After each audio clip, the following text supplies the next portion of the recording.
Peu de temps avant son assassinat, en 1963, à Dallas, le président Kennedy dénonçait déjà une conspiration dans les très hautes sphères, ce qui a probablement signé son arrêt de mort.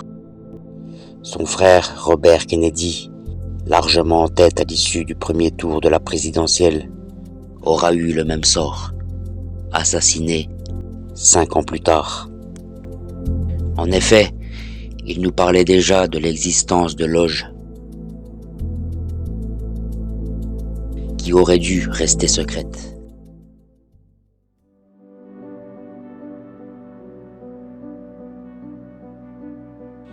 Recherche de la vérité, étude de la morale, amélioration matérielle et morale, perfectionnement social et intellectuel, tolérance mutuelle, respect des autres et de soi-même et liberté de conscience.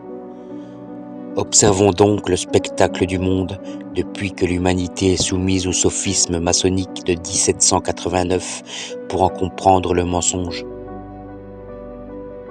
Où sont l'amélioration matérielle et morale des peuples, le perfectionnement intellectuel et social de l'humanité, la tolérance mutuelle, le respect des autres et de soi-même, et liberté de conscience, alors que l'on ne voit que guerres, massacres et persécutions religieuses, misère, perversion sexuelle à l'échelle mondiale, sous l'égide des grandes démocraties? C'est, il faut l'avouer, à l'inverse que l'on assiste. Venons-en maintenant aux questions essentielles qu'il faut se poser quant à la maçonnerie. Qu'est-ce que la maçonnerie?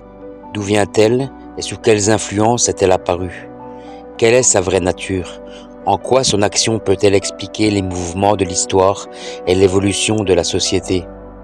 Quelle est son importance véritable? Car 2 erreurs sont à éviter, la voir partout et la voir nulle part. Qu'est-ce que c'est la maçonnerie? N'étant pas initié, je me baserai sur des textes d'auteurs maçons pour le démontrer. Le premier est un texte de Jean-Marie Ragon dans son rituel des 3 premiers grades, c'est-à-dire le niveau le plus bas, ce que l'on appelle la maçonnerie bleue, qui stipulait, je cite, « Tout profane qui se fait recevoir maçon cesse de s'appartenir. Il n'est plus à lui, mais il appartient à un ordre qui est répandu sur la surface du globe. Ainsi, celui qui entre en maçonnerie ignore tout de ce à quoi il s'engage. » Et le cynisme du haut initié Albert Pike qui confirme cette duplicité dans son ouvrage Morals and Dogmos. Je cite, « Une partie des symboles est divulguée à l'initié, mais ce dernier est intentionnellement induit en erreur.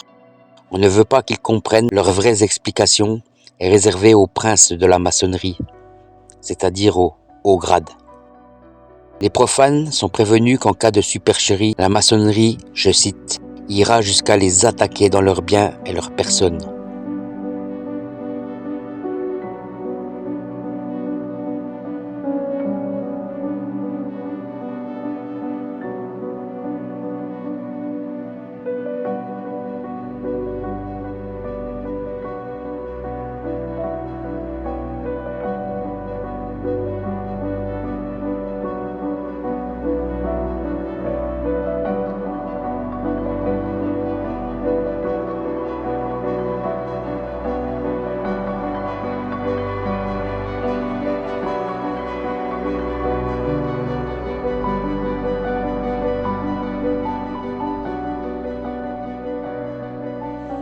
Où sont donc là-dedans la liberté, la tolérance, invoquée par la maçonnerie dès ses débuts dans les constitutions d'Anderson? En fait, la tolérance, dans le jargon maçonnique, n'est invoquée que pour faire baisser la garde à ceux qui démasquent les buts de la maçonnerie. L'ordre maçonnique dans lequel vous avez demandé à être admis pourrait peut-être un jour exiger que vous versiez jusqu'à la dernière goutte de votre sang pour sa défense et pour celle de vos frères. Le cas échéant, consentez-vous à le faire, ce sacrifice? Oui, monsieur. Puisqu'il en est ainsi, frères experts et frères maîtres des cérémonies, amenez le récipiendaire à l'autel des serments afin qu'il prête son serment. Debout et à l'ordre de mes frères, épée en main.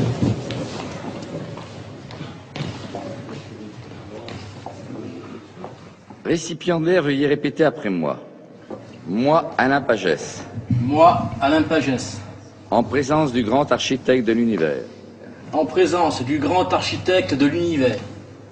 Et de cette respectable loge de francs-maçons. Et de cette respectable loge de francs-maçons. Régulièrement réunis. Régulièrement réunis. Et dûment consacrés. Et dûment consacrés. De ma propre et libre volonté. De ma propre et libre volonté. Je jure solennellement sur les trois grandes lumières de la franc-maçonnerie. Je jure solennellement sur les trois grandes lumières de la franc-maçonnerie. De ne jamais révéler. De ne jamais révéler. Aucun des secrets de la franc-maçonnerie. Aucun des secrets de la franc-maçonnerie. À qui n'a pas qualité pour les connaître. À qui n'a pas qualité pour les connaître. Ni de les tracer. Ni de les tracer. Écrire. Écrire. Buriner. Buriner. Graver. Graver. Ou sculpter. Ou sculpter. Ou les reproduire autrement. Ou les reproduire autrement. Je jure d'observer. Je jure d'observer.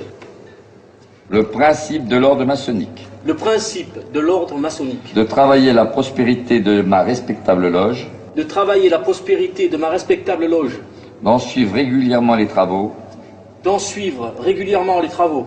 D'aimer mes frères et sœurs. D'aimer mes frères et mes sœurs. Et de les aider. Et de les aider. Par mes conseils et mes actions. Par mes conseils et mes actions. Je jure solennellement tout cela sans évasion. Je jure tout cela sans évasion. Sans équivoque. Sans équivoque. Ou réserve mentale. Ou réserve mentale. Sous peine. Sous peine. Si je devais y manquer. Si je devais y manquer. D'avoir la langue arrachée. D'avoir la langue arrachée. Et la gorge coupée. Et la gorge coupée. Et d'être jugé. Et d'être jugé. Comme un individu dépourvu de toute valeur. Comme un individu dépourvu de toute valeur. Et indigne d'appartenir à la franc-maçonnerie. Et indigne d'appartenir à la franc-maçonnerie. Moi, Alain Pagès. Moi, Alain Pagès. Je préférais avoir la gorge coupée. Je préférais avoir la gorge coupée. Plutôt que de manquer à mon serment. Plutôt que de manquer à mon serment. C'est un symbole effectivement important que je reprends pour que les gens comprennent bien, parce que c'est très vicieux. C'est le même code, mais qui n'a pas la même signification selon les degrés. Donc pour un, on va simplifier, disons, pour un apprenti à l'époque, ça signifiait liberté de passer. Ce qui veut dire, bon, en gros, si vous avez été initié, vous savez quel mot il faut dire à l'oreille du frère qui est devant la loge. Voilà, si vous dites le bon mot, liberté de passer, vous passez. Voilà. Ensuite, ça devient liberté de penser. Et puis dans les plus hauts grades, ça devient liberté de devoir pouvoir. Et puis alors là, dans les hauts grades, cabalistiquement le D et le P s'inversent, ça devient L, P, D, Lilia Pedibus Destrué. Voilà, foule aux pieds l'hélice, c'est-à-dire détruit la monarchie et le catholicisme.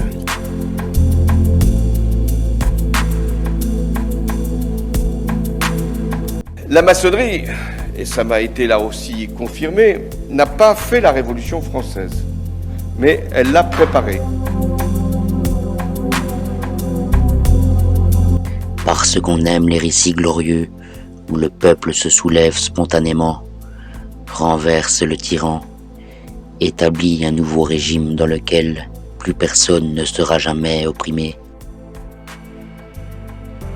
Une révolution, c'est un jeu de pouvoir, mais quand il se fait sans l'appui d'une classe déjà émancipée, économiquement aisée, elle a tendance à être étouffée. Il y a une logistique derrière l'insurrection, et si l'armée marche sur son ventre, c'est également vrai pour un peuple qui se soulève. Une révolution a besoin de soutien, de ressources, de culture politique et stratégique qui sont inaccessibles aux classes opprimées, surtout si elles veulent tenir sur la longueur.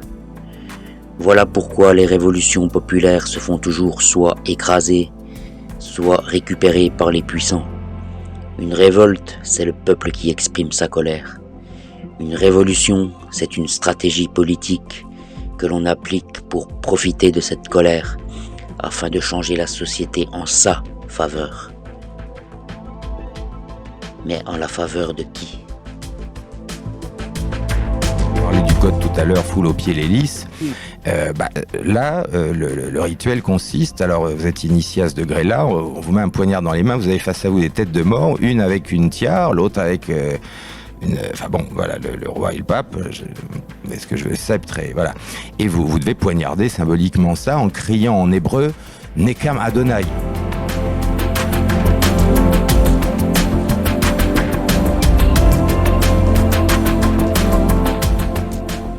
L'idée fixe de la maçonnerie, à partir du XVIIIe siècle, a été de vouloir instaurer une république universelle en supprimant toutes les nations, les peuples et les religions, sauf une.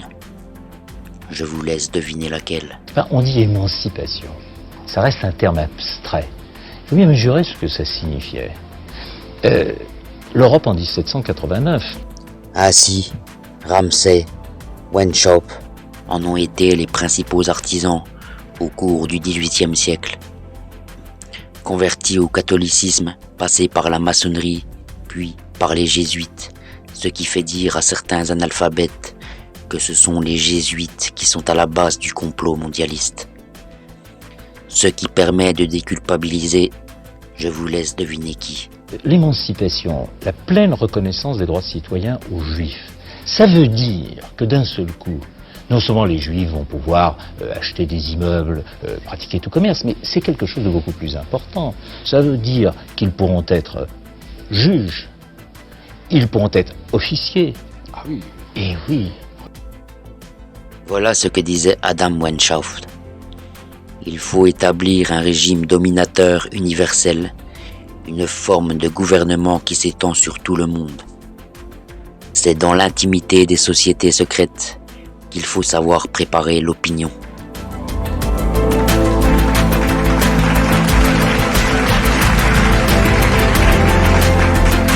Alors on peut faire encore beaucoup mieux, c'est-à-dire citer un extrait du journal des publications israélites, publication de la Société juive de Philadelphie, 3 août 1855.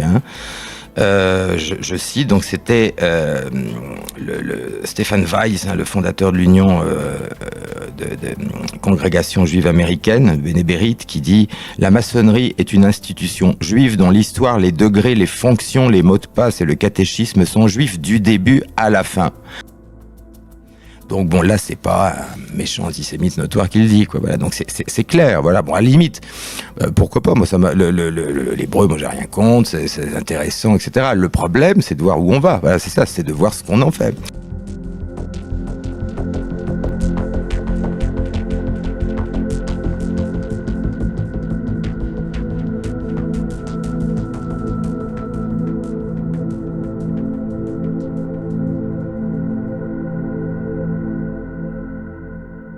Et d'ailleurs, dans les planches auxquelles j'ai assisté, j'ai souvent entendu des choses assez dures sur le christianisme et très dures sur l'islam parfois. Jamais entendu la moindre critique sur le judaïsme ou sur le sionisme. Donc voilà. Normalement, on n'est pas censé parler en loge de politique et de religion. Par contre, on voit bien que c'est quand même un lobby politique et religieux, évidemment, d'une certaine façon. Ça me fait pas vous poser une autre question. C'est en loge, ils sont bien dans le temple de Salomon? Toutes les loges, c'est la reconstruction du temple de Salomon, donc il y a quelque chose qui est lié à la Bible, qui est donc très religieux à l'Ancien Testament. Oui, bien sûr, mais ça, au départ, voilà, vous avez les colonnes Yakin et Boz, ok, mais c'est surtout à partir du degré de maître qu'on commence à voir déjà où tout ça va aller, parce que ça ne fait que commencer, et quand on est apprenti ou compagnon, on ne voit pas encore où ça va, il faut avoir été maître déjà pour avoir les codes suivants, et on voit bien qu'effectivement, c'est non seulement la reconstruction du temple, mais c'est même beaucoup plus loin que ça.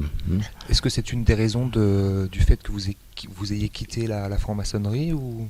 Oui, c'est absolument. C'est quand j'ai vu que c'était pas aussi libre qu'on le disait et qu'on allait vers quand même quelque chose d'assez imposé et qui me plaisait pas, et surtout quand j'ai assisté à quelques tenues blanches, enfin conférences, on va dire, de certaines personnes, j'ai dit j'ai rien à faire là.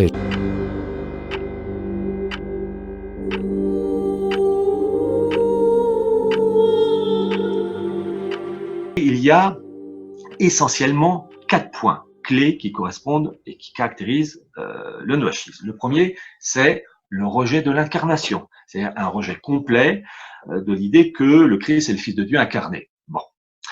Et en cela, le noachisme n'est pas en contradiction avec l'islam, puisque je rappelle que dans l'islam, Jésus est reconnu comme un prophète, mais en aucun cas comme le fils d'Allah incarné. C'est un homme honorable, respectable, mais ce n'est pas du tout le fils de Dieu incarné. Donc, dans le cas du noachisme, le Jésus de l'islam n'est pas en contradiction. Le deuxième point, c'est le rejet du sacerdoce catholique, car le prêtre est le transparent du Christ. Vous avez l'homme et la fonction, l'homme plus ou moins la hauteur, mais le prêtre, la fonction, elle est parfaite.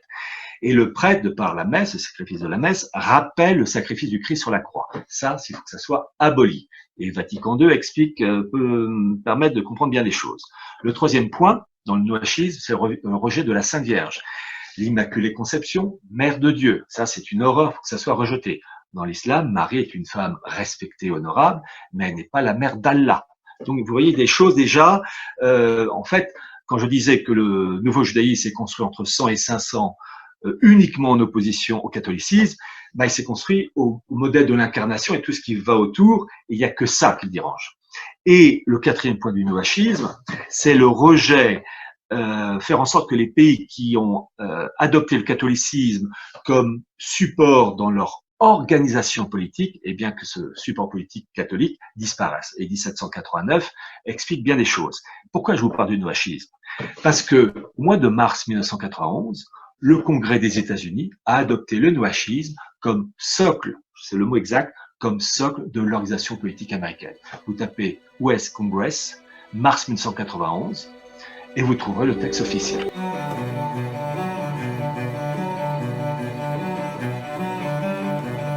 Et cette maçonnerie qui apparaît officiellement en 1717, c'est dans le cadre de le rite écossais ancien et accepté. En 1723, James Anderson publie au pluriel les Constitutions d'Anderson.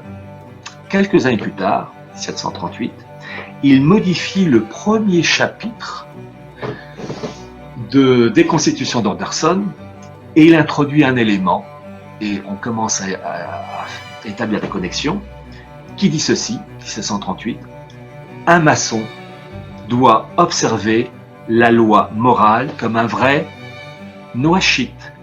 Vous avez l'introduction du noachisme élaboré des siècles et des siècles et des siècles avant par la synagogue rebelle dans le cadre d'un modèle politique, économique, financier, culturel, spirituel qui se diffuse dans le cadre du rite écossais ancien et accepté, et ce noachisme proclamé, écrit en toutes lettres dans le chapitre 1 en 1738, vous savez que dans la maçonnerie vous avez différents grades, le 21e degré du rite écossais ancien et accepté, c'est le rite noachite ou chevalier prussien. Et donc, ces principes judaïsants, talmudo-kabbalistiques et noachites vont imprégner les élites françaises, allemandes, mais françaises, et ça va expliquer la Révolution française. Le duc d'Orléans était le patron de la maçonnerie française. Bon.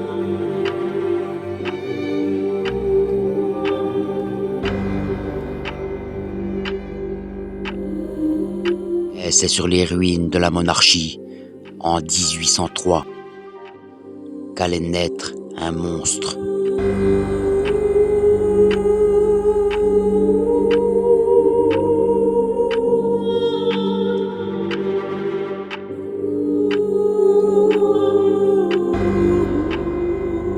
Un monstre, ensemencé en 1717, année de la création de la franc-maçonnerie spéculative. Un monstre que l'on appellera le plus grand détroussage de tous les temps. Libre par sa création, qui n'appartient qu'à des particuliers. La banque que je propose de créer, écoutez bien, ne négociera avec le gouvernement que lorsqu'elle y rencontrera ses convenances et le complément de ses sûretés. Néanmoins, cette banque s'appellera la Banque de France, mais elle ne sera à aucun degré une banque gouvernementale. Elle sollicite du Premier Consul la promulgation d'une loi qui, sans peut-être paraître s'occuper nominativement de notre établissement, consolidera son existence. Est-ce que vous avez compris? C'est une entreprise strictement privée. C'est un groupe d'hommes d'affaires qui vient demander à Bonaparte, parce qu'il est le chef de la France, le droit de mettre une étiquette fallacieuse sur leur maison. On mettra Banque de France pour faire croire à la clientèle c'est une banque au service de la France, alors que ce sera simplement leurs intérêts privés. En 1803, Bonaparte acceptera que cette banque soit privilégiée au point qu'elle sera seule habilitée à faire du papier-monnaie. Et qu'il y aura garantie de l'État. À savoir que s'il y a un contrefacteur, il sera puni par l'État. Les galères, disait Bonaparte. Non, ça ne suffit pas, dira Pergaud, la peine de mort. D'accord. Le gouvernement, l'État français, au service de cette banque d'intérêt privé, décide que sera puni de mort le contrefacteur du papier-monnaie de la banque. Il y a un personnage dont je vous parlerai plusieurs fois, qui a écrit des mémoires d'un extrême intérêt. C'est Mollien, M-O-2-L-I-E, Mollien, qui a été très longtemps trésorier de l'empereur. Il a publié des mémoires, et je ne sais pas pourquoi aussi, je sais très bien pourquoi. Ceux qui sont si favorables à Napoléon parlent le moins possible des mémoires de Mollien. Parce que Mollien était un brave homme, un esprit libre, extrêmement conservateur, très réactionnaire, qui n'aimait en Bonaparte qu'une réapparition de la monarchie, mais qui ne concevait pas la gestion des finances de l'État comme les concevait Bonaparte. Je terminerai sur cette citation que je vais lire lentement parce que je trouve qu'elle est d'un extrême intérêt, apportant un de ces éclairages qui ne viennent pas toujours du passé sur le présent, mais quelquefois du présent sur le passé.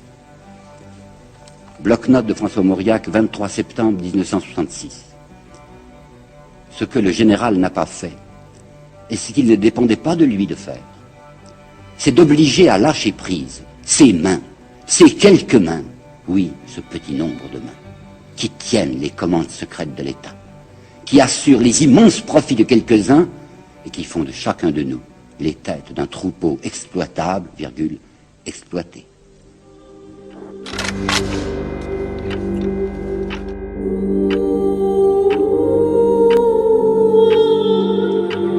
La guerre, c'est la paix. La liberté, c'est l'esclavage. L'ignorance, c'est la force.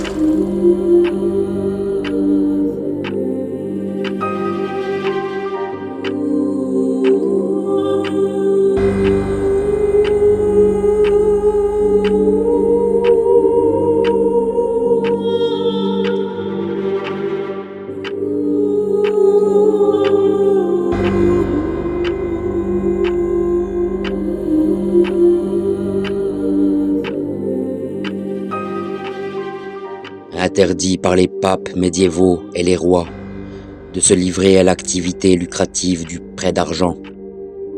Ce qui n'était pas permis aux chrétiens était donc devenu l'apanage des Juifs, lesquels avaient accumulé des richesses considérables grâce à l'usure. La franc-maçonnerie, institution entièrement philanthropique et progressive, a pour objet la recherche de la vérité, l'étude de la morale universelle, des sciences et des arts, et de l'exercice de la bienfaisance. Elle a pour principe la liberté absolue de conscience et la solidarité humaine. Elle n'exclut personne pour ses croyances. Elle a pour devise liberté, égalité, fraternité.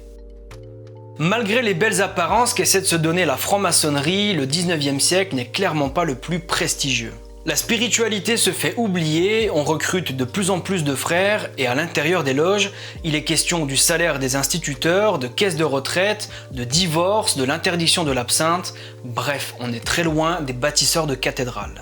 Ce siècle est plutôt celui de la domination politique. En 1870, dans le gouvernement de défense nationale, 8 des 12 membres sont francs-maçons. À ça, on peut ajouter que Jules Ferry sera initié en 1875 et Jules Favre en 1877, ce qui amène notre total à 10 francs-maçons.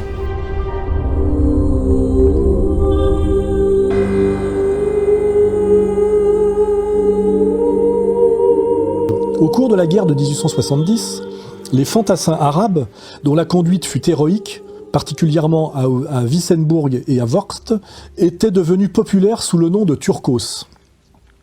Le nouveau régime se contenta de les démobiliser, mais Adolphe Crémieux, membre du gouvernement provisoire et fondateur de l'Alliance israélite universelle, décida de naturaliser en bloc par décret tous les juifs d'Algérie qui n'avaient pourtant pas donné un homme à la défense nationale. La qualité de français refusée à la race autochtone en dépit du sang versé était octroyée brusquement à des usuriers devant lesquels une femme musulmane dédaigne de se couvrir la tête et si méprisée qu'un vrai croyant ne les tue pas sans déshonneur. Donc déjà, vous apprenez que Adolphe Crémieux s'appelait au départ Isaac Jacob Crémieux, mais qu'il a changé son prénom en Adolphe pour faire moins juif, ce qui est assez génial. C'est-à-dire que dans les années 1850, quand on voulait passer pour un bon français, qu'on s'appelait Isaac Jacob, on se faisait appeler Adolphe. Donc il est né le 30 avril 1796 à Nîmes, et il est mort en 1880, je sais pas où, à Paris. Entre les deux, il a eu le temps de faire le décret Crémieux. Hein. Voilà, il est pas venu pour rien.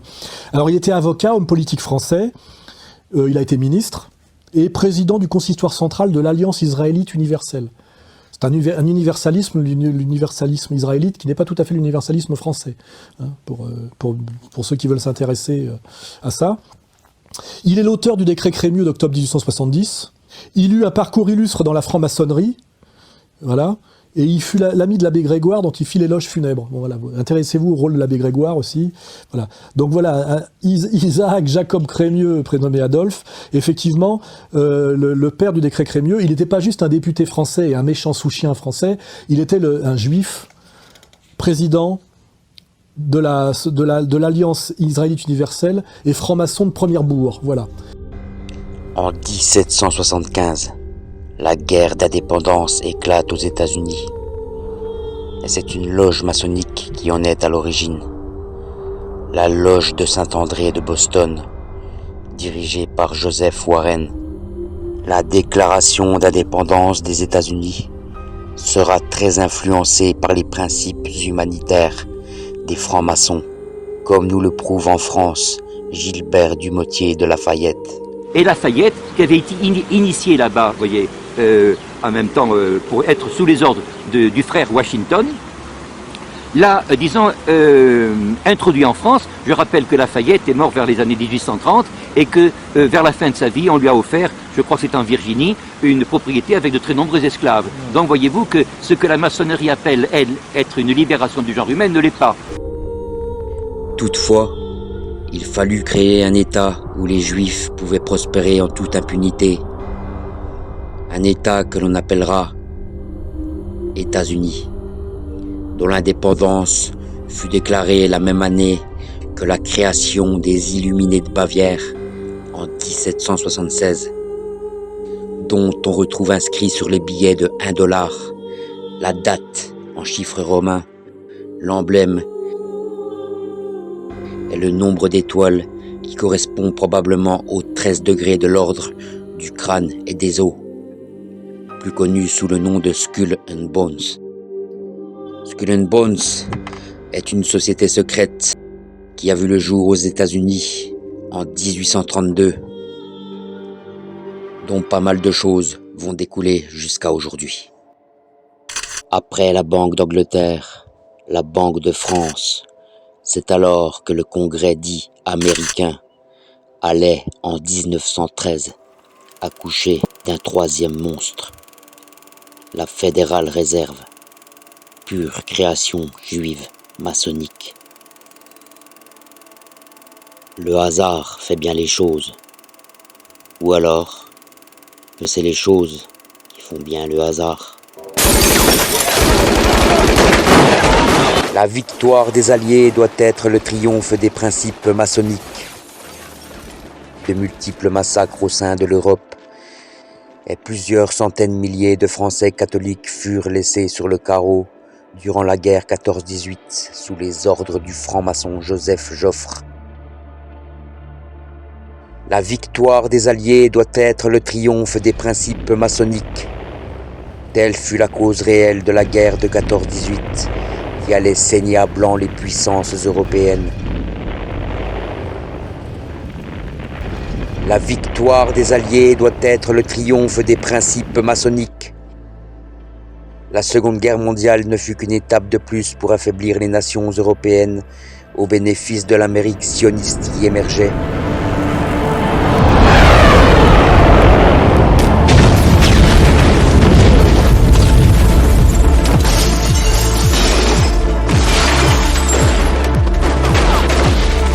La victoire des Alliés doit être le triomphe des principes maçonniques. Dès l'arrivée du chancelier Hitler au pouvoir, le monde juif et maçon allait déclarer la guerre et le blocus économique à l'Allemagne, comme le démontrait le titre Run du Daily Express du 24 mars 1933. Le monde juif déclare la guerre à l'Allemagne. Le monde juif s'unit, boycotte l'économie allemande. L'Allemagne était en passe de se faire déclarer la guerre par la couronne britannique et la Troisième République. La victoire des Alliés doit être le triomphe des principes maçonniques. Des centaines de milliers de civils brûlés au phosphore par les bombardements à Dresde et Hambourg, revenant par 3 vagues successives pour être sûr de ne rater personne.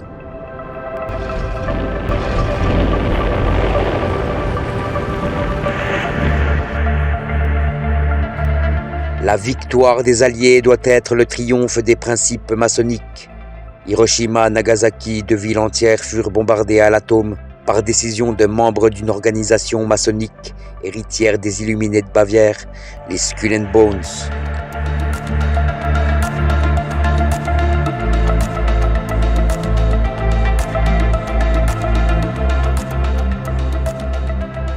Vous avez des maçons très importants à la tête de la révolution russe. N'oubliez pas que Kerensky, par exemple, était maçon. C'était le petit ami, si je puis dire, de la sœur de Lénine. Le père de Lénine avait été leur professeur, voyez.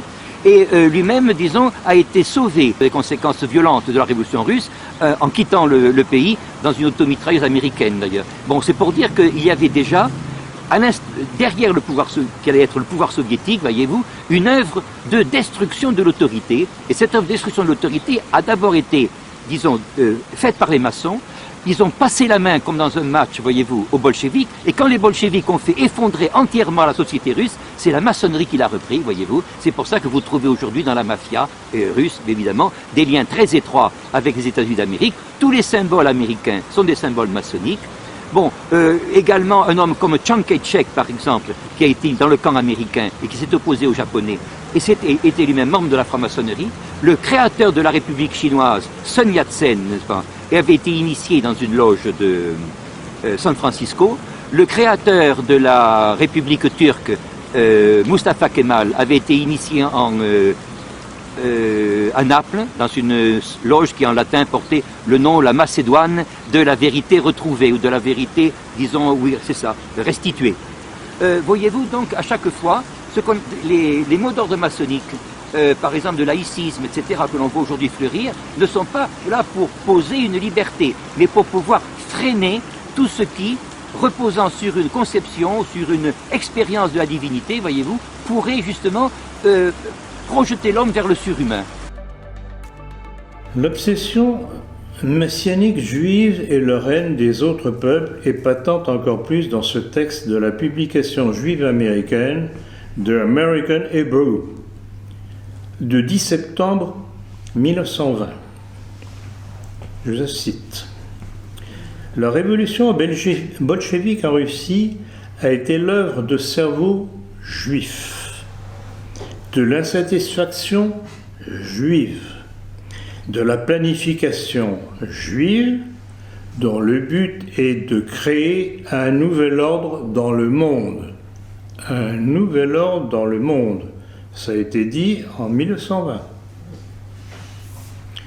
C'est ce qui a été accompli d'une manière si excellente en Russie, grâce au cerveau juif et à cause de l'insatisfaction juive et à la planification juive, deviendra également, grâce aux mêmes forces mentales et physiques juives, une réalité partout dans le monde. Et il y a de curieuses personnes qui osent dire qu'il n'y a pas de complot. Complotistes, antisémites. Laissons le franc-maçon Jules Boucher nous révéler ce que représente la morale pour la franc-maçonnerie. La vertu n'est pas la moralité du comportement privé, mais une qualité politique, le civisme. Ainsi, la morale maçonnique ne veut dire que stricte observance des principes maçonniques. En résumé, cela veut dire obéissez-nous et vous serez vertueux.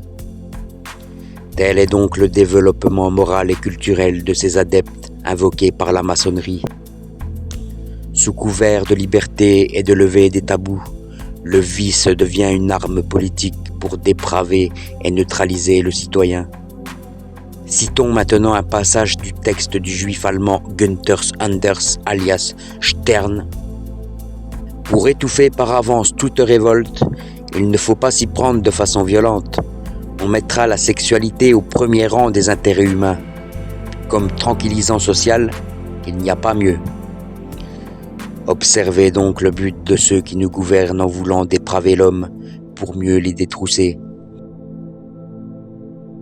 Un autre texte d'un autre juif, Alf Goldstein, éditeur de Screw Magazine, dans lequel il dit « La seule raison pour laquelle des juifs sont dans la pornographie est qu'elle est une façon de polluer la culture chrétienne. Mesdames, mesdemoiselles, messieurs, si vous n'avez toujours pas compris, on essaiera de vous faire un petit dessin. »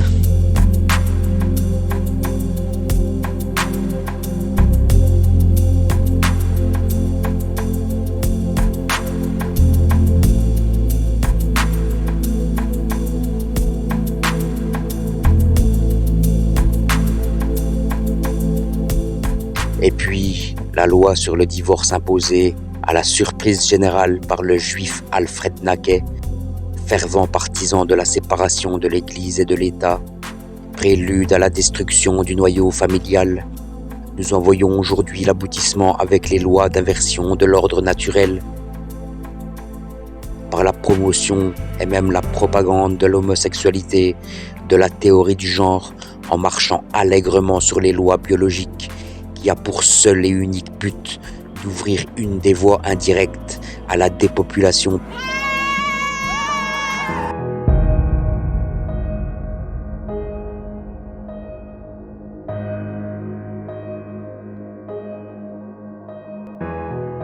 Les superloges travaillent à la propagation des idées sataniques pour pervertir les peuples, ce qui ne surprendra certainement personne quand on a compris le plan de déchristianisation des sociétés, de leur judaïsation pour les athéiser, pour les abrutir, pour aboutir à leur dégénérescence, à leur perdition, la perdition des âmes. L'Europe est un être des abysses. Ce qu'elle craint, c'est la lumière. C'est une zone grise, on ne sait pas qui achète qui. Ce qui est certain, ce que j'ai vu, moi, de mes yeux vus, c'est qu'en fait, les commissaires sont des futurs lobbyistes, et les lobbyistes sont des futurs commissaires. Donc il y a un mélange des genres qui porte à la prise illégale d'intérêt. Et ce à quoi vous avez fait allusion il y a un instant, j'y reviens, c'est une réunion qui a eu lieu le 17 mars 2007, à laquelle j'ai été mêlé par le plus grand des hasards, parce que j'avais des jours en retard, fallait que je vienne pointer. Donc avec ma carte, je suis rentré, et là, il y avait des nœuds papes partout. Une nœud pape, l'hyperclasse, en fait. Ah bah, c'était top, la super classe invisible. Et je reconnais Kissinger, Brzezinski. En fait, ce que j'ai compris, c'est que c'était la trilatérale branche Europe. Ils étaient 400. Et il disait qu'il faut détruire les nations.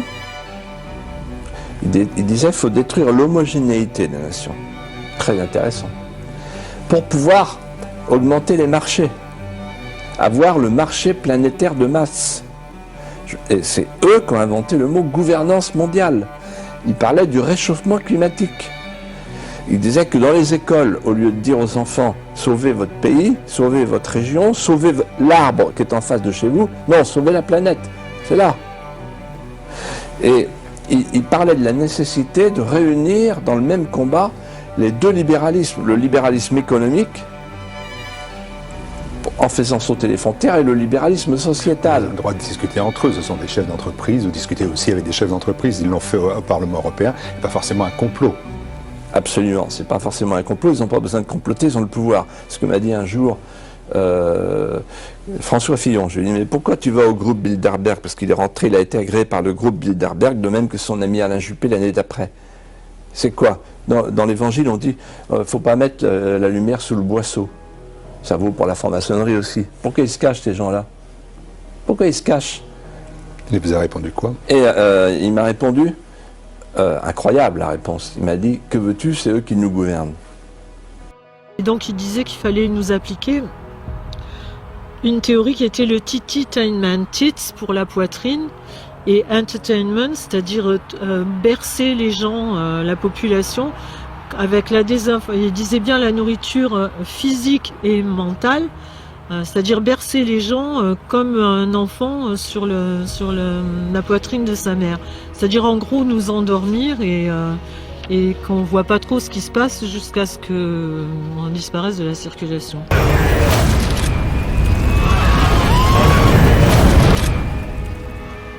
C'est pas le plus fort qui à la fin va survivre, mais c'est celui qui s'adapte le mieux au changement. Sémantiquement, détournement de la nature, car derrière chaque discours, il y a une intention. Derrière chaque intention, il y a un acte. Il suffit d'observer la cohérence entre les discours et les actes. Leurs intentions sont-elles de sauver le climat, la nature, de nous sauver des virus, des guerres, du terrorisme, ou est-ce des idéologies visiblement bienveillantes qui avancent cachées, dont les objectifs sont contraires aux intentions mûrement réfléchies en loge, acclamées par les foules ignorantes et puériles, baignantes dans le conformisme avec la confiance aveugle, ou n'est-ce tout simplement pas de la confiance aveugle, mais de la confiance complice?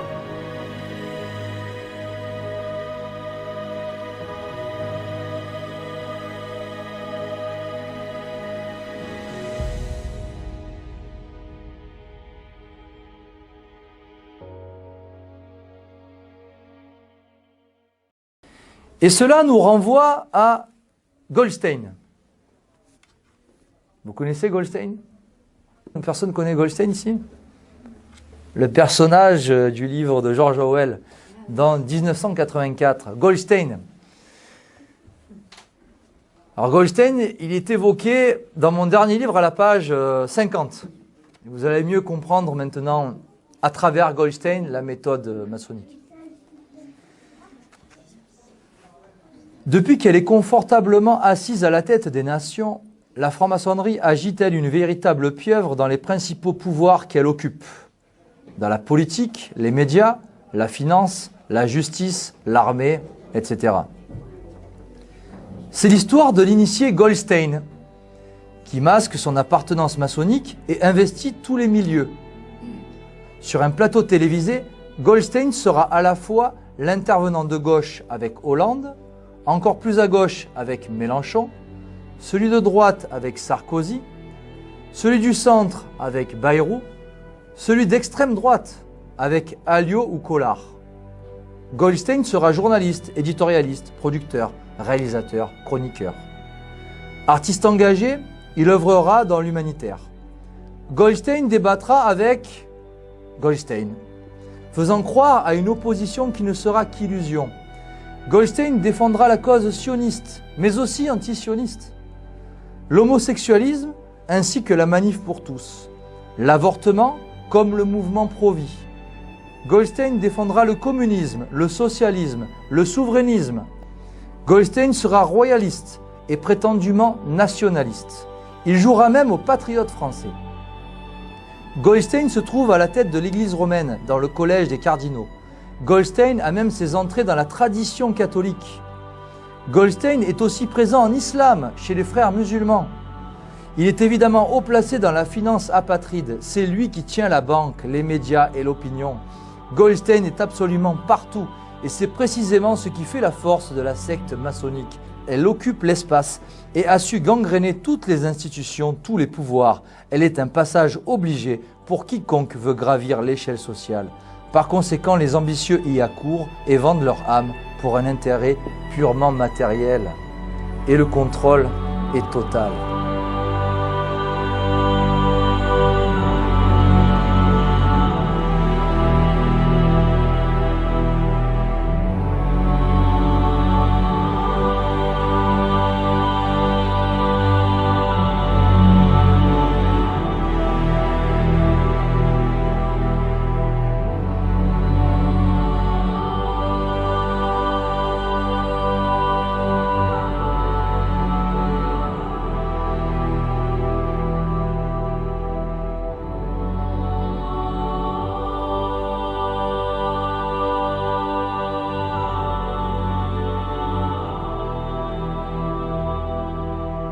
Notre pouvoir est invincible.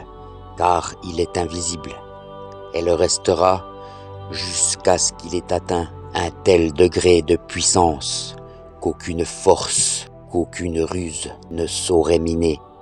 La violence doit être le principe, la ruse et l'hypocrisie la règle.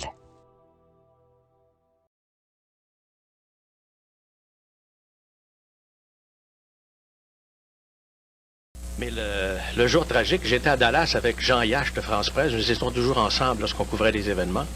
Jean Yache était très connu à l'époque, l'agence officielle de France Presse.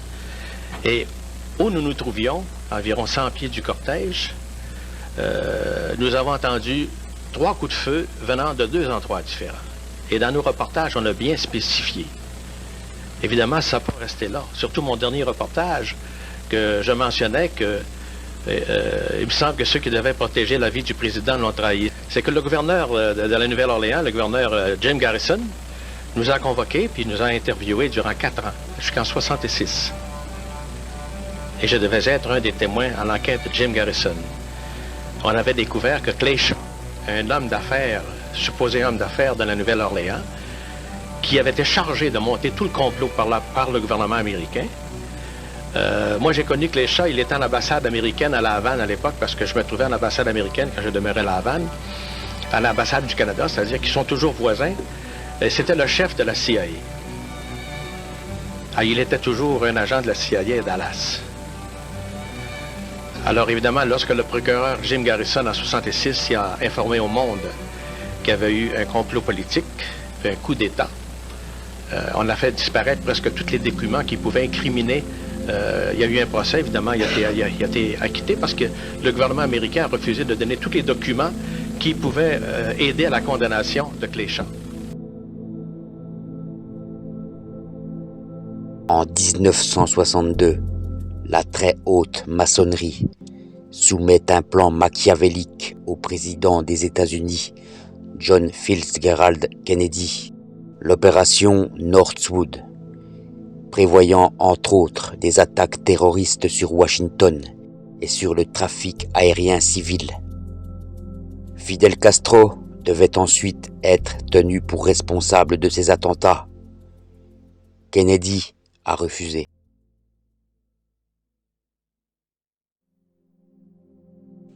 Peu de temps avant son assassinat, en 1963, à Dallas, le président Kennedy dénonçait déjà une conspiration dans les très hautes sphères, ce qui a probablement signé son arrêt de mort. Son frère Robert Kennedy, largement en tête à l'issue du premier tour de la présidentielle, aura eu le même sort, assassiné 5 ans plus tard. En effet, il nous parlait déjà de l'existence de loges qui auraient dû rester secrètes.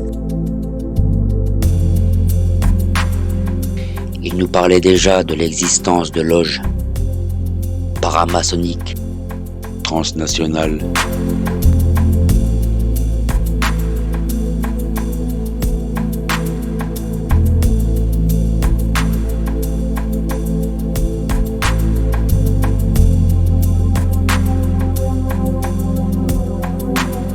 Il nous parlait déjà de l'existence de loges, surtout internationales.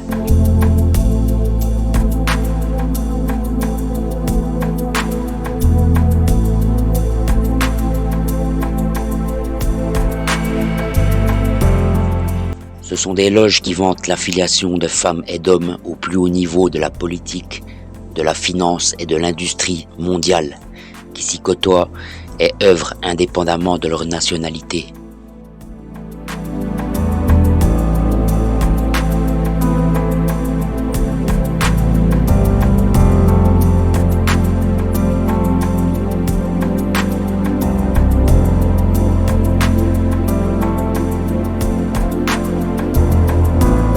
Edmund Burke, Joseph de Maistre, Campastarros, Guebura furent impliqués dans l'assassinat de John Fitzgerald Kennedy qui est survenu le 22 novembre 1963.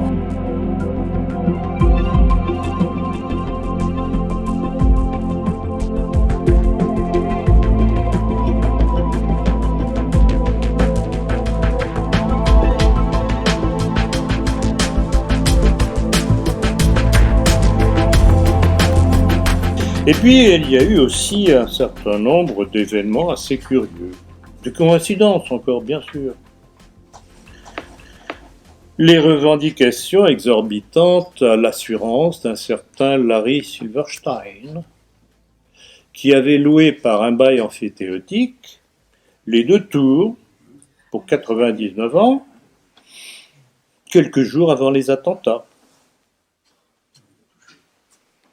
Mais vraiment, quel flair!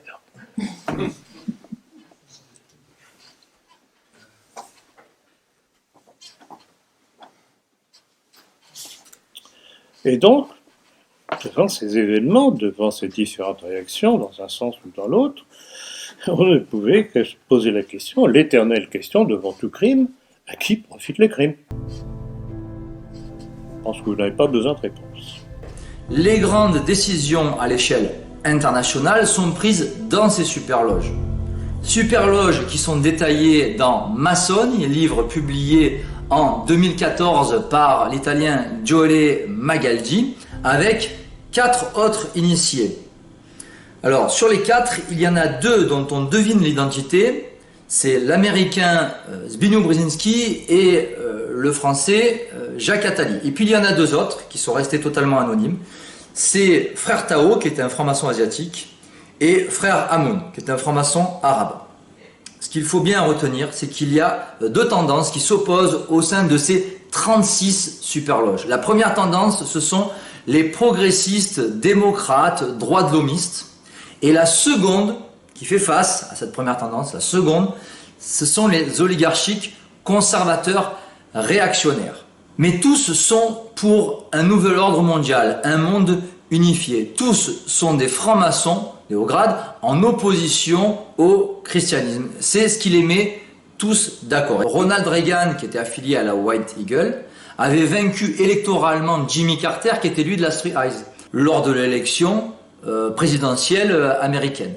Puis, il y eut un attentat contre Reagan en 1981, qui fut la réponse de la Three Eyes à la White Eagle.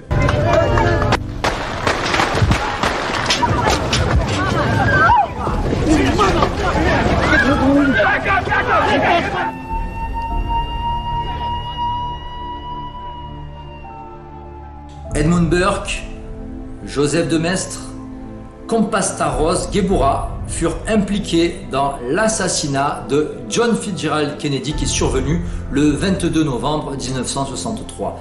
Des francs-maçons de ces 4 loges ont fait pression sur la commission Warren qui était composée entièrement de francs-maçons. Il y avait 8 membres dans cette commission, parmi lesquels Earl Warren, d'où le nom de la commission Warren, Allen Dulles, qui était à l'époque le directeur de la CIA, Gerald Ford et John McCloy. Ces 2 derniers étaient affiliés à la Three Eyes et Gerald Ford fut le président des États-Unis d'Amérique. Soulignons l'appartenance aux loges Thomas Paine, Hiram Rhodes Reeves, Gebura, Three Eyes, de personnalités mondialement connues, acteurs du basculement vers le nouvel ordre mondial, tels que Mahatma Gandhi, George Orwell, Martin Luther King, Nelson Mandela, Oussama Ben Laden.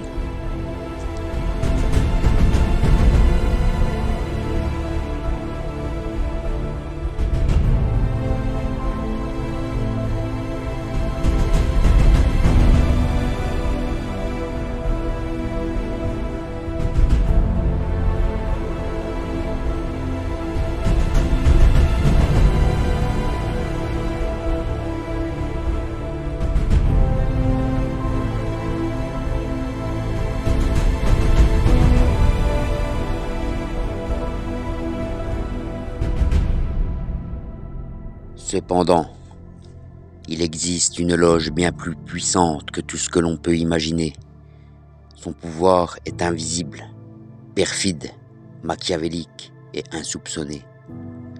Une loge à l'origine de la fabrique du consentement, reine de la diversion, du MK Ultra à l'expérience de Stanley Milgram. Bercer les gens, la population, avec la nourriture physique et mentale, c'est-à-dire bercer les gens comme un enfant sur la poitrine de sa mère, c'est-à-dire en gros nous endormir.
Nous sommes attachés à trouver le meilleur chemin pour attaquer efficacement l'Église dans ses fondements mêmes.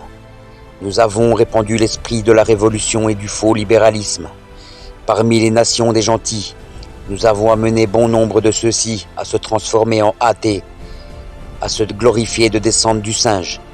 Nous leur avons inculqué de nouvelles théories, en réalité impossibles à réaliser, telles que le communisme, le socialisme et l'anarchisme. Citons ces conversations des bénébérites. Tant que subsistera, parmi les gentils, une quelconque conception morale de l'ordre social, et tant que toute religion, tout patriotisme, toute dignité n'auront pas été liquidés, notre règne sur le monde ne pourra venir.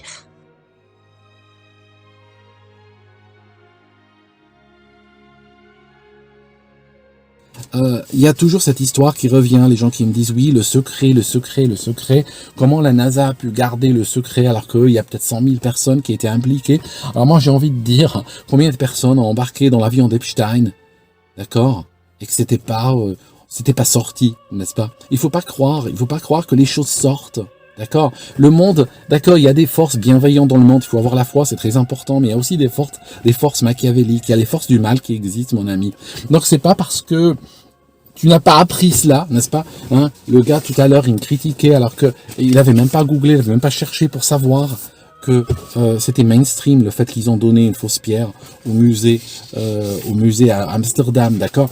Donc il y a des gens, ils se disent, si je n'en ai pas entendu parler, c'est que c'est faux. Par exemple, le site de la NASA, j'ai parlé de la disparition des bobines de la NASA, donc la réalisation la plus extraordinaire de l'humain depuis la création de l'univers, comme il disait. Eh bien, les bobines ont disparu tout simplement. Si vous regardez les bobines, eh bien, ils ne savent pas où elles sont. D'accord? On ne sait pas vraiment où elles sont, on n'a pas la moindre idée. La NASA dit elles n'ont pas disparu, on va les retrouver, n'est-ce pas? Donc juste attendez avec nous, ok? Attendez seulement, puis on va les retrouver. Et en fait, voilà. Dès qu'on cherche, dès qu'on va dans les détails, il n'y a rien. Dernier détail pour la route, c'est quand on demande aux astronautes, quand ils sont revenus, n'est-ce pas, de l'espace, et puis ils font cette tête de dépressif, et ils sont durant cette interview, n'est-ce pas, devant le panel des médias, et on leur dit, est-ce que vous avez vu les étoiles? C'est la seule question à laquelle ils répondent, non, je ne me rappelle pas. When you looked up at the sky, could you actually see the stars and the solar corona in spite of the glare? We were never able to see stars from the lunar surface or on the daylight side of the moon by eye without looking through the optics. I don't recall during the period of time that we were photographing the solar corona what stars we could see. I don't remember seeing any. Je ne me rappelle pas, j'ai pas vu les étoiles. Je me souviens les avoir vues, moi, les étoiles. Je m'en souviens comme si c'était hier. Alors que je pris mon meilleur télescope et que je régla la focale, mes yeux rivés vers une constellation cachée au grand public. Je veux parler de la constellation Ur-Lodge Tri-Ice. Les voyez-vous, les étoiles ?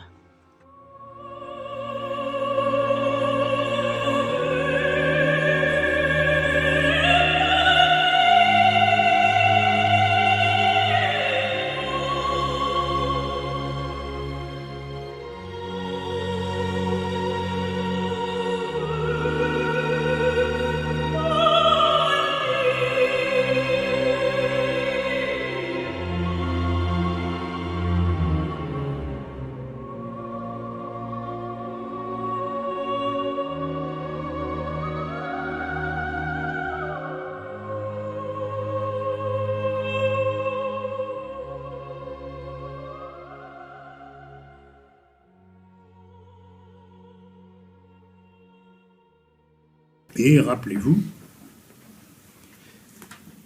que ce mécanisme pervers avait été parfaitement décrit et avoué, mais en s'en glorifiant, d'une certaine Simone Veil. Dans cette déclaration, il y a eu des nombreuses citations que je suis obligé régulièrement de répéter. Quand elle déclarait dans le Times de Londres du 3 mars 1975, en modifiant la loi, vous pouvez modifier fondamentalement le modèle du comportement humain. Donc tout ce qui se passe aujourd'hui est dû à l'évolution de la législation. Le monde n'évolue pas, la société n'évolue pas nécessairement par elle-même, mais parce que par les lois qu'on lui fabrique, on la force à évoluer. Gardons en mémoire que l'ordre des Bénévérites est un ordre maçonnique exclusivement composé de juifs et qu'il est l'émanation directe du pouvoir occulte qui veut diriger le monde. Et pratiquement, n'y a que trop réussi.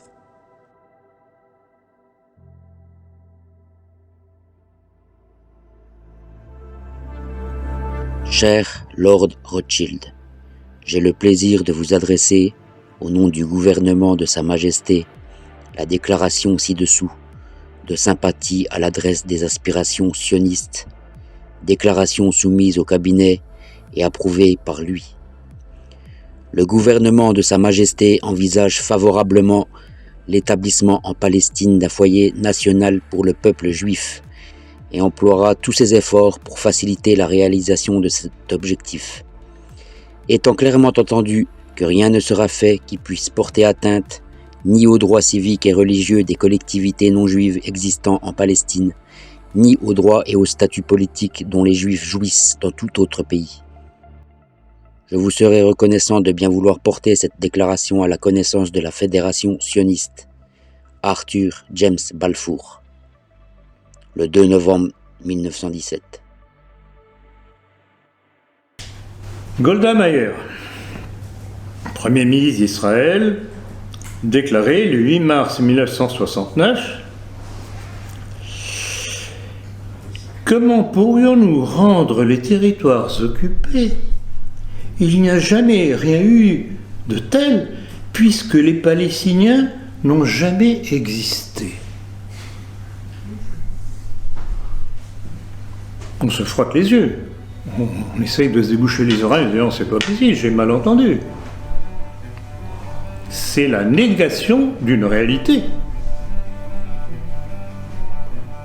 Voilà quelle est la chutzpah juive. Vous savez ce que ça veut dire, le culot. Étant clairement entendu que rien ne sera fait qui puisse porter atteinte ni aux droits civiques et religieux des collectivités non juives existant en Palestine, ni aux droits et au statut politique dont les juifs jouissent dans tout autre pays. Lorsque nous aurons colonisé le pays, il ne restera plus aux Arabes que de tourner en rond comme des cafards drogués dans une bouteille.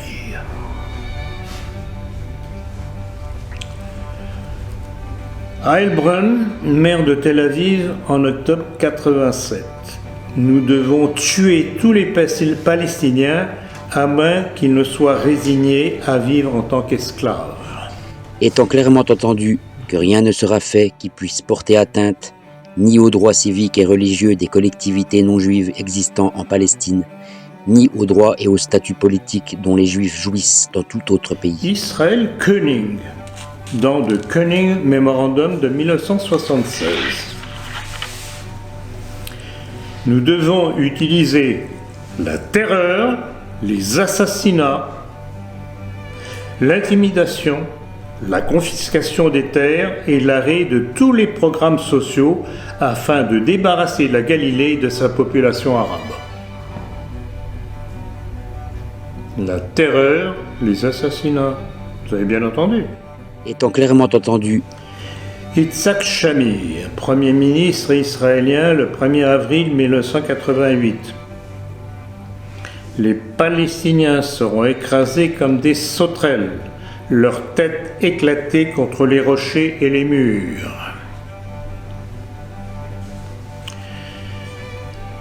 Et pour couronner ces citations, deux autres d'Ariel Sharon, Premier ministre d'Israël de 2001 à 2006, cités dans Le Parisien. Écoutez bien. Je jure que si j'étais juste un civil israélien et que je rencontre un Palestinien, je le brûlerai et je le ferai souffrir avant de le tuer. J'ai tué 750 Palestiniens d'un seul coup à Rafah en 1956. Je voulais encourager mes soldats à violer les filles arabes, car la femme palestinienne est une esclave pour les Juifs. Et nous leur faisons de toute façon ce que nous voulons, et personne ne nous dit ce que nous devons faire, mais nous disons aux autres ce qu'ils doivent faire. Je ne connais pas cette chose appelée principes internationaux. Je jure que je brûlerai tout enfant palestinien qui sera né dans ce secteur. La femme palestinienne et son enfant est plus dangereuse que l'homme parce que l'existence des enfants palestiniens implique que des générations continueront, mais l'homme cause un danger plus limité. Vous avez bien intériorisé ces déclarations ? On est dans une période où on refonde, on est en train de réinventer un modèle. C'est plus dur de le réinventer quand tout n'a pas été détruit.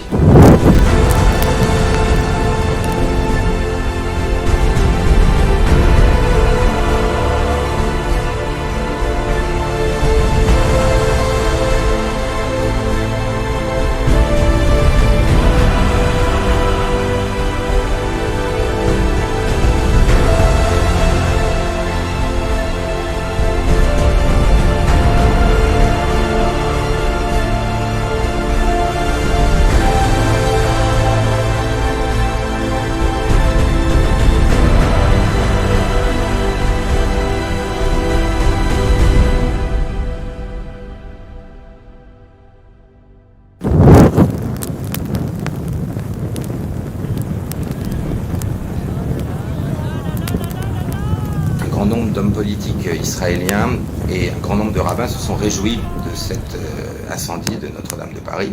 Je vais donner mes sources, bien évidemment. Alors, je vais prendre, parce qu'il y en a tellement, je vais prendre un des plus intéressants et vous allez ensuite comprendre, je vais vous expliquer comment les choses se sont passées. Le rabbin d'origine française, d'ailleurs, Shlomo Aviner, comme d'autres rabbins et d'autres hommes politiques, se sont réjouis de cet incendie. Je vous donne, avant même de parler les sources, vous avez d'abord le site sioniste Srugim, l'interview est en hébreu, mais vous allez sur timesofisrael.com, Hein, c'est pas un site antisioniste. timesofisrael.com et vous allez trouver les sources. Voilà ce que dit ce rabbin. L'incendie et la vengeance des Juifs suite à l'autodafé des Talmuds en 1242 brûlés sur la place de Grève.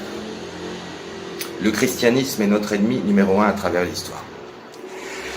Alors là, on va rentrer maintenant et je vais vous faire la démonstration de ce qu'est la Kabbale et de la manière dont ces gens se comportent et réfléchissent. Parce que vous savez que moi qui dénonce depuis des années la franc-maçonnerie, que j'ai quitté justement pour ces raisons-là, je vais vous expliquer dans les hauts grades de la franc-maçonnerie comment ça se passe. Donc, première chose, oui, en 1242, en effet, le Talmud, ce livre satanique qui est un recueil de monstruosités absolument abjectes qui considère le non-juif comme un animal qui peut être tué, dont les femmes peuvent être violées, enfin, bon, bref, je pense que maintenant vous savez ce qu'est le Talmud. Donc ce livre a été brûlé en 1242 aux abords de Notre-Dame, en effet. Alors maintenant, je vais vous montrer un petit peu mon travail de spécialiste de la numérologie et de la Kabbale. 1242, le Talmud est donc brûlé à côté de Notre-Dame. 2019, l'église Notre-Dame est détruite, en tout cas brûle. C'était il y a 777 ans. 777, 777.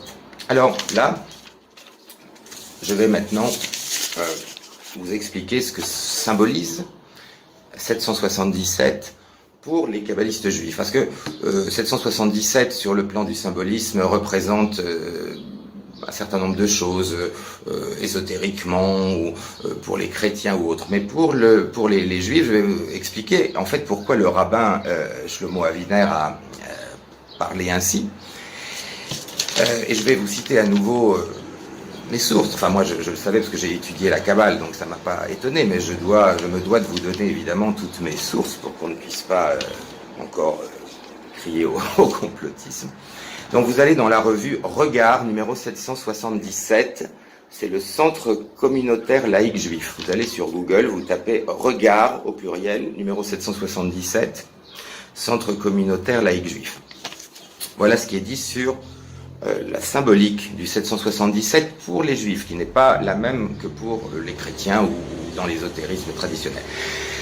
Cette triple consécration du chiffre 7 intervient alors que les juifs célèbrent Shavuot, fête des semaines. Il symbolise l'accomplissement du processus de création du peuple juif, l'intégralité et l'achèvement.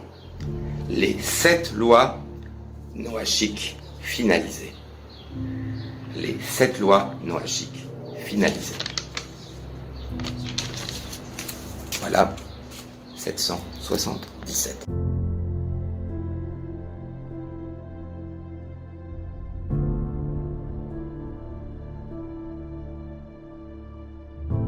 Lettre des Juifs d'Arles à ceux de Constantinople. Honorables Juifs, salut et grâce. Vous devez savoir que le roi de France, qui est de nouveau maître du pays de la Provence, nous a obligés par cri public de nous faire chrétiens ou de quitter son territoire. Et ceux d'Arles, d'Aix et de Marseille, qui veulent prendre nos biens, menacent nos vies, ruinent nos synagogues et nous causent beaucoup d'ennuis, ce qui nous rend incertains de ce que nous devons faire pour la loi de Moïse. Voilà pourquoi nous vous prions de vouloir sagement nous demander ce que nous devons faire. Chamor, rabbin des Juifs d'Arles, le 13 de Shabbat 1489. Réponse des Juifs de Constantinople à ceux d'Arles et de Provence. Bien-aimés frères en Moïse, nous avons reçu votre lettre dans laquelle vous nous faites connaître les anxiétés et les infortunes que vous endurez. Nous en avons été pénétrés d'une aussi grande peine que vous-même. L'avis des grands satrapes et rabbins est le suivant. À ce que vous dites que le roi de France vous oblige à vous faire chrétien, faites-le puisque vous ne pouvez faire autrement, mais que la loi de Moïse se conserve en votre cœur. À ce que vous dites qu'on commande de vous dépouiller de vos biens, faites vos enfants marchands, afin que, peu à peu, ils dépouillent les chrétiens des leurs. À ce que vous dites qu'on attente à vos vies, Faites vos enfants médecins et apothicaires, afin qu'ils ôtent aux chrétiens leur vie. À ce que vous dites qu'ils détruisent vos synagogues, faites vos enfants chanoines et clercs, afin qu'ils détruisent leurs églises.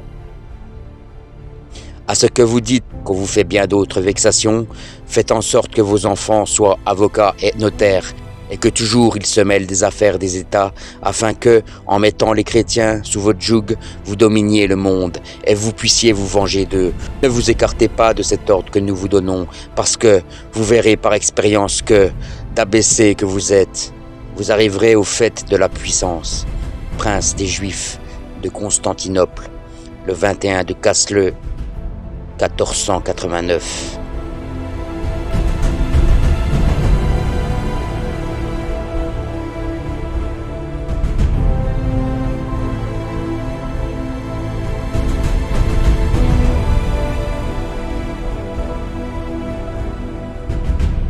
Lorsqu'ils accusent le catholicisme d'être à l'origine de l'antisémitisme, ils oublient simplement une petite chose, un petit détail, c'est qu'ils en sont la cause première.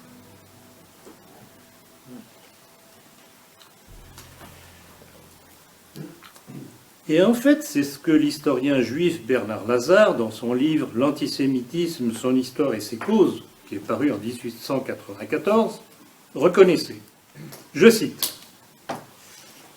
Si l'on veut faire une histoire complète de l'antisémitisme, en n'oubliant aucune des manifestations de ce sentiment, en suivant les phases diverses et les modifications, il faut entreprendre l'histoire d'Israël depuis sa dispersion.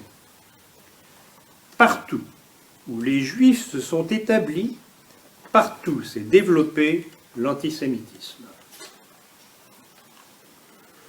La deuxième constatation va encore plus loin. Si cette hostilité, cette répugnance même, ne s'était exercée vis-à-vis des Juifs qu'en un temps et en un pays, il serait facile de démêler les causes restreintes de ces colères, mais cette race a été au contraire en butte à la haine de tous les peuples au milieu desquels ils se sont établis. Il faut donc, puisque les ennemis des Juifs appartenaient aux races les plus diverses, qu'ils vivaient dans des contrées fort éloignées les unes des autres, qu'ils étaient régis par des lois différentes, gouvernés par des principes opposés, qu'ils n'avaient ni les mêmes mœurs, ni les mêmes coutumes, qu'ils étaient animés d'esprits dissemblables, il faut donc que les causes générales de l'antisémitisme aient toujours résidé en Israël, même et non chez ceux qui le combattirent.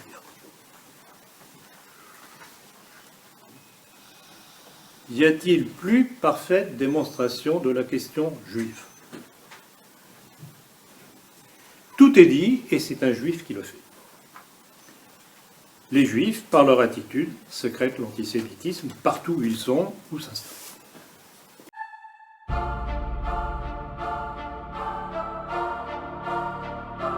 Ainsi, le monde juif a été facteur de déstabilisation des nations. Ce va-et-vient allait avoir une postérité dont on parle beaucoup aujourd'hui, les Khazars, sans trop savoir de quoi on parle. En fait, ce fut toujours le même processus millénaire, chassés d'ailleurs, accueillis par pitié, s'installent, prospèrent, s'imposent et oppriment. Alors, un petit rappel historique sur cette fable des Khazars.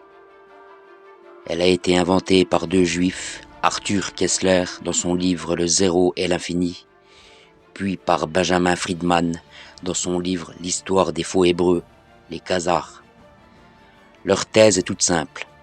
Les reproches que l'on fait aux Juifs depuis des siècles sont injustes, car ce ne seraient pas les Juifs les responsables, mais les Khazars. Alors, qu'en est-il? Voilà ce que l'on peut découvrir.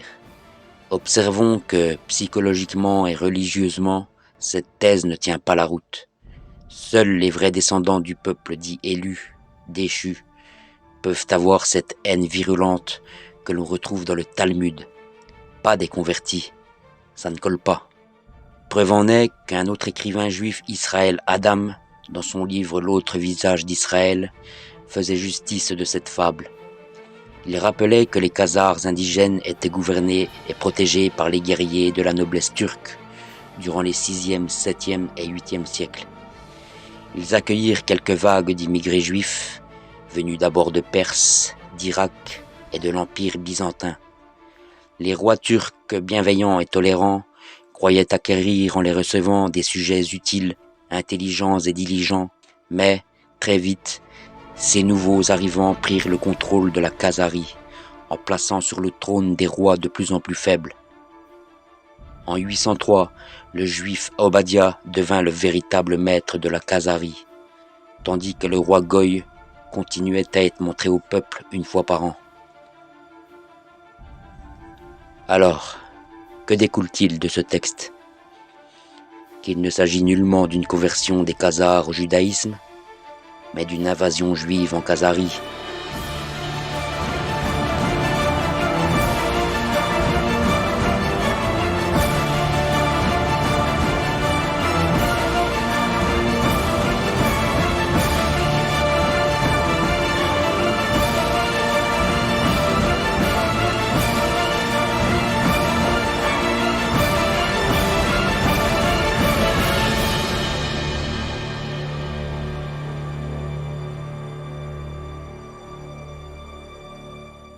Ces personnes qui semblent nous diriger, en fait, sont des marionnettes qui ne nous dirigent pas. Elles sont dirigées par d'autres, mais ces autres, ce sont des gens très influents, ce sont des gens qui ont une vision de la personne humaine qui est désastreuse, et surtout, ce sont des gens qui veulent assouvir leur pouvoir. Il n'y a plus de leaders, il y a seulement des manipulateurs qui sont derrière la scène, qui manipulent des hommes politiques dont tout le monde se rend bien compte qu'ils ils ne nous dirigent pas.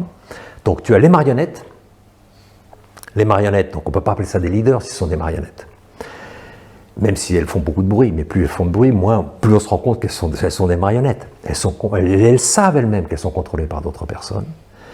Et tu as derrière ça, tu as un petit groupe de personnes qui ont un argent incroyable et qui ont une vision de l'être humain qui est vraiment lamentable et qui dirigent ces marionnettes. Et qui sont en train de créer un chaos mondial absolument incroyable, un chaos total, parce qu'elles veulent ce chaos. Elles veulent ce chaos parce qu'elles veulent pouvoir réorienter la civilisation. Et moi je pense qu'il y a au-dessus de ces personnes, il y a d'autres personnes. Il y a ce qu'on appelle les sauveurs. Il y a ceux qui vont venir lorsque le chaos sera instauré et qui vont venir comme sauveurs. Lénine, il avait très bien compris ça. Lorsqu'il a refusé de pactiser avec le gouvernement provisoire. Il se dit, ils vont échouer, ça va être le chaos. Et nous, on va arriver, personne ne nous connaît, et tout le monde va miser sur nous. Et voilà, et on va prendre le pouvoir. Et on va, pour la première fois de l'histoire de l'humanité, on va avoir tout le pouvoir et on va instaurer notre truc. Tu comprends? Donc je pense qu'on va actuellement, il n'y a pas de leadership, il n'y a nulle part de leadership. Il y a des manipulateurs, il y a des marionnettes, et il y a les sauveurs qui sont encore les plus dangereux de tous. Parce que les sauveurs, ils ont l'air gentils, ils ont l'air bons, ils sont très attrayants. Je vous ai compris. Et certains même redoutaient que les Juifs, jusqu'alors dispersés, et qui étaient restés ce qu'ils avaient été de tout temps, un peuple d'élite, sûr de lui-même, et dominateur.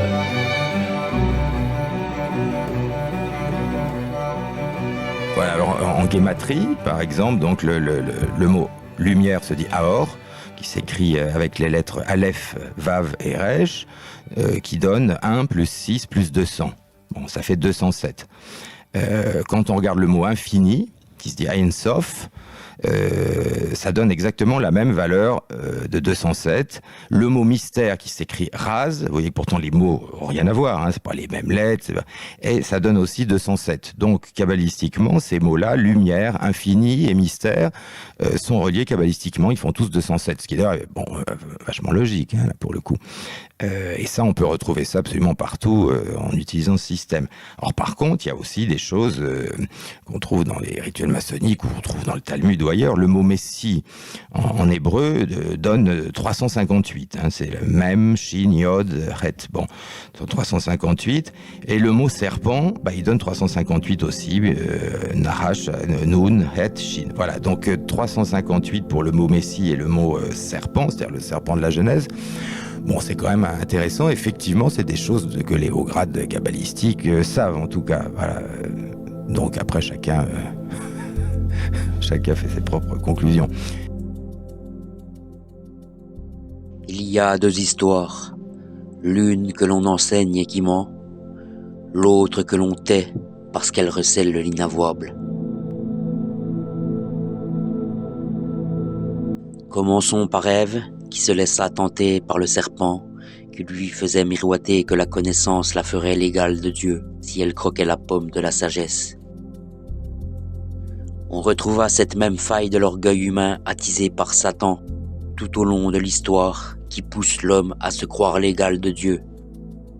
Ce fut notamment à l'origine du deuxième exemple lourd de conséquences du rejet du Christ par les Juifs du grand Sanhédrin, parce qu'il ne leur apportait pas le pouvoir sur le monde qu'ils en attendaient. Voilà ce qui, en grande partie, explique l'histoire de la religion juive satanique, méprisant tout ce qui n'est pas elle, qui se résume par toute une série de prescriptions haineuses inscrites dans le Talmud. Jésus était un bâtard né dans l'adultère, Yebamot 49b. Jésus a été envoyé en enfer, puni en étant bouilli dans des excréments, Gittin 56b. Marie était une prostituée, Sanhédrin 106a. Les disciples de Jésus méritent d'être tués, Sanhédrin 43a. Même le meilleur des goïms devrait être abattu, Aprodra Zahara 26bt. Les femmes juives sont contaminées par la simple rencontre de non-juifs, Yoré tel 198-48. Un non-juif est comme un chien, Eredet Rashi Hérode 22-30. Manger en présence d'un non-juif, c'est comme manger avec un chien, Yabamot 94b. Vous pouvez tuer un incroyant avec vos propres mains, Aproda Zahara 4h. Si un goïm frappe un juif, il faut le tuer, c'est comme frapper Dieu, Sanhédrin 58b. L'usure peut être pratiquée sur les non-juifs, Aproda Zahara 54a. Si un juif trouve un objet appartenant à un goïm, il n'est pas tenu de le lui rendre, Rahaba Messia 24a. La propriété d'un non-juif appartient au premier juif qui la réclame, Baraba Bat Ura 54b. Ce qu'un juif vole d'un non-juif, il peut le garder, Sanhédrin 57a. Les goïms qui chercheraient à découvrir les secrets de la loi d'Israël commettent un crime qui réclame la peine de mort, Sanhédrin 59a. L'ordre est donné de modifier et ridiculiser les textes religieux des goïms, Yareut texte 147.5. Tous les juifs sont vertueux, Sanhédrin 11.1.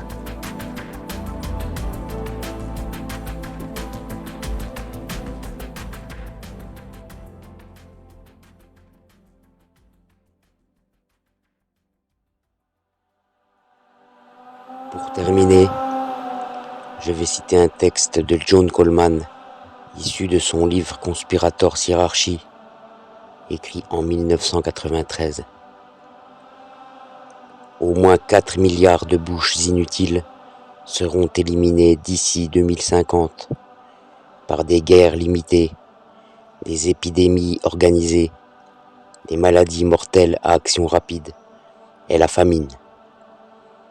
L'énergie, la nourriture, l'eau seront maintenus à un niveau de subsistance pour les non-élites.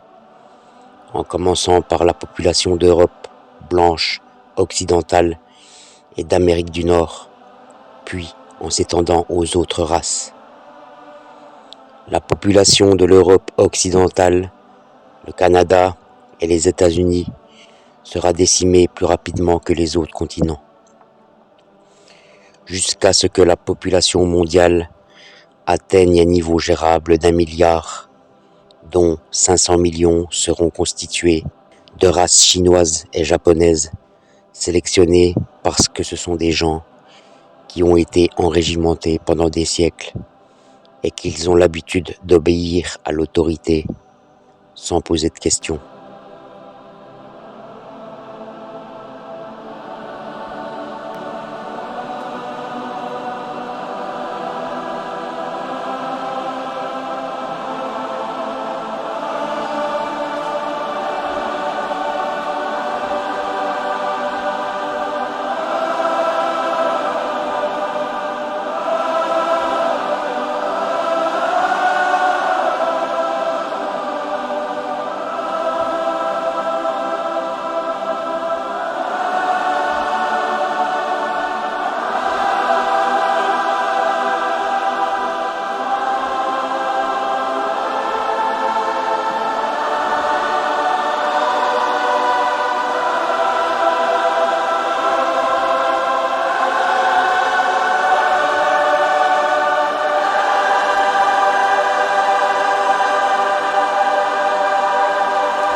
Et toi, tu vas dire, il est gentil, il est bon, pourquoi je ne lui donnerai pas ma liberté?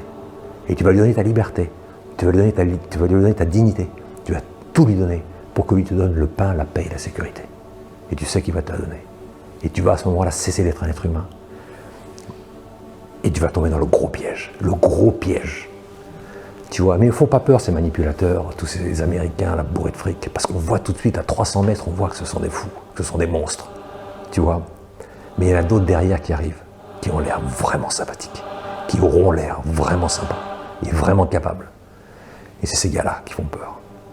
Parce que c'est le mensonge. Ce sera le plus gros mensonge de l'histoire de l'humanité.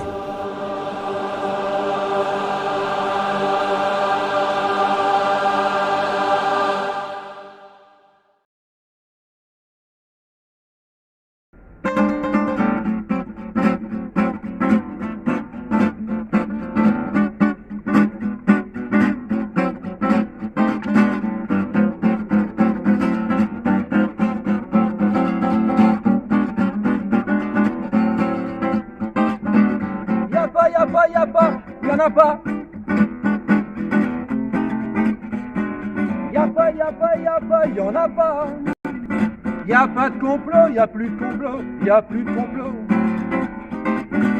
Y en a pas, y en a pas, y en a plus, y en a-t-il eu? Y en a peut-être jamais eu. Y a pas de complot, le gouvernement, le gouvernement.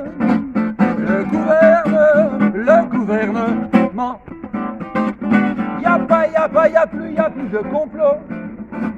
Y a plus de complot. C'est ce que m'a dit Raphaël Enthoven à la télévision. Il n'y a plus de complot. Ceux qui pensent qu'il y en a sont des malades mentaux. Il n'y a plus de complot à part Henri IV qu'on a assassiné depuis... peut-être Louis XVI aussi. Il n'y a plus de complot. Il n'y en a plus. Il n'y a plus de complot. pas, Françoise. On t'a sorti de l'EHPAD parce que là-bas, il y a la piqûre de Rivotril. Tu y as échappé, Dieu merci. Mais il n'y a pas, jamais eu. Non, il n'y en a jamais eu. C'était pas un complot quand on a assassiné Kennedy? Non. Il n'y a pas de complot. Il n'y en a pas, il n'y en a jamais eu. Il n'y en a jamais eu. Le Covid est arrivé là par hasard. Mais il arrange les intérêts de certains. On n'a jamais autant voulu prendre soin de nous, de prendre soin du genre humain. Les gilets jaunes, on les a soignés à coups de LBD dans les yeux, œil pour œil et dent pour dent. C'est la devise de ceux qui sont les méchants. Y a plus de complot. Y a plus de complot. Y a plus de complot. Un petit swing à la Django. Tout ça pour dire qu'il y a plus de complot. Bah bien sûr. Moi je veux pas finir en asile psychiatrique avec une camisole de force. Le mec il est fou, il croit qu'il y a des complots. Y a pas de complot. On veut ton bien, mon frère, on t'étouffe avec un masque du matin au soir. C'est parce qu'on te veut du bien, on te veut du bien. Y a plus de complot. Y a plus de complot. Le gouvernement. Bravo. Allez, c'est bon. Salut mon frère.